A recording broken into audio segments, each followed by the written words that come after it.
Hi, my name is Teresa, and the musculoskeletal problem that I chose to review for this project is rheumatoid arthritis, um, which many people are affected by. It is an inflammatory and autoimmune disease. With rheumatoid arthritis, the manifestation of this disease is from the body's immune system destroying its own tissue, including joints and internal organs, are attacked in extreme cases. The linings of joints are affected by rheumatoid arthritis, which causes painful swelling.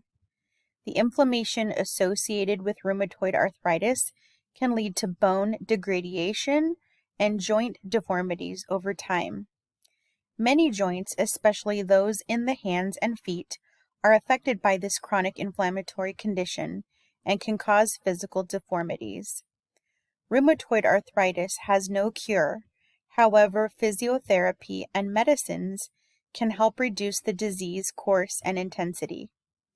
Anti-rheumatic medicines are a family of pharmaceuticals that can be used to treat most cases of RA. Diagnostic testing. There are several tests that providers can use to help aid in diagnosing rheumatoid arthritis, including lab testing and radiology testing.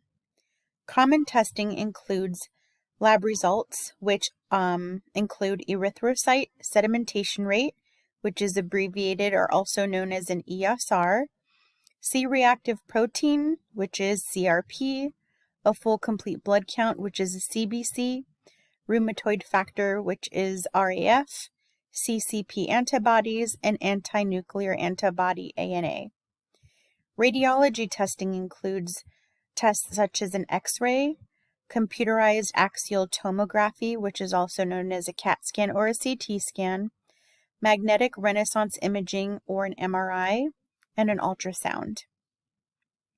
Interprofessional care can involve multiple providers, including a rheumatologist, which specializes specifically in RA, a primary healthcare provider, where it usually starts with the chief complaint, hand specialist, neurologist, occupational therapy, orthopedist, physical therapist, and so many more specialties can be involved in treatment for RA.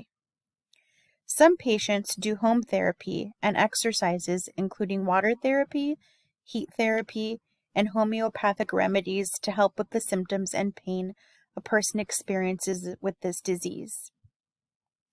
Treatments. There are multiple forms of treatments for rheumatoid arthritis. As mentioned, some treatments are homeopathic, some are physical and surgical, and some treatments are medicinal.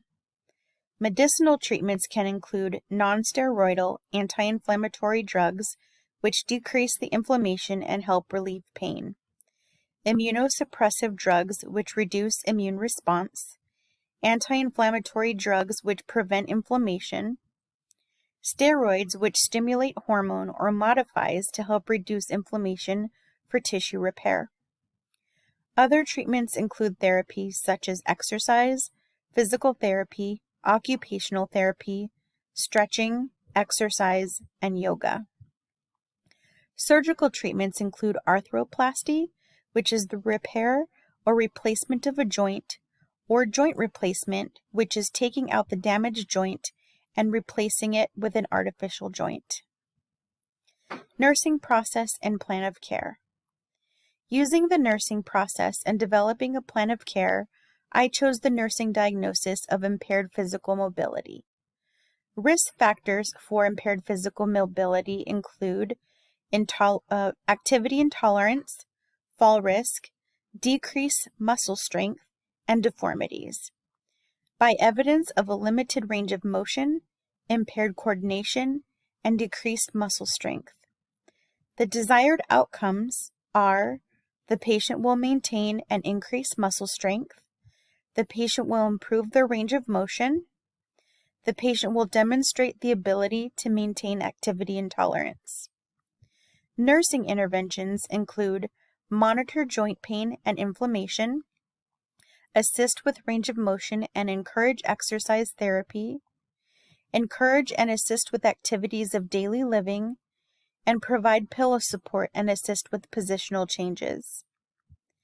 Patient education can include educating the patient on the cause of rheumatoid arthritis and signs and symptoms, providing educational literature on rheumatoid arthritis for the patient to read, education and patient on the importance of a good nutritional diet, taking medications, and participating in therapies to help reduce the effects of rheumatoid arthritis.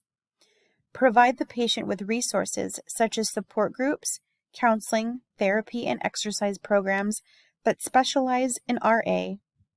Education on the continuation of medical care is vital for patient treatment, which should be encouraged and educated on. To provide a bit more information, I'm going to review the stages of rheumatoid arthritis. The first stage is when the body starts to mistakenly attack its own joint tissue, which there is no explanation as to why some people are targeted with this disease and others are not. The second stage is the body produces antibodies and the joint or joints swell and become inflamed.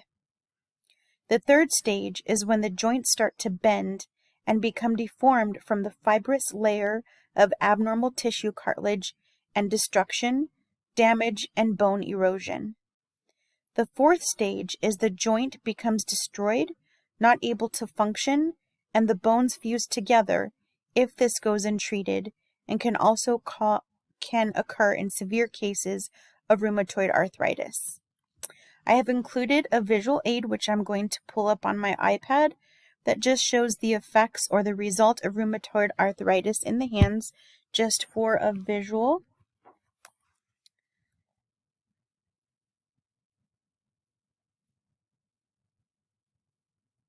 Sorry, give me one moment.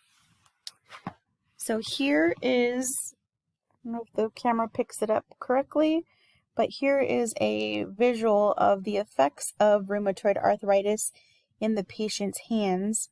So you can see how the joints have already started to become deformed pretty intensely there. So that is one of the most common results in rheumatoid arthritis. And with that, I just wanted to give my thanks for watching this video, and I hope this video was informational, and thank you for taking the time to view it. Bye-bye.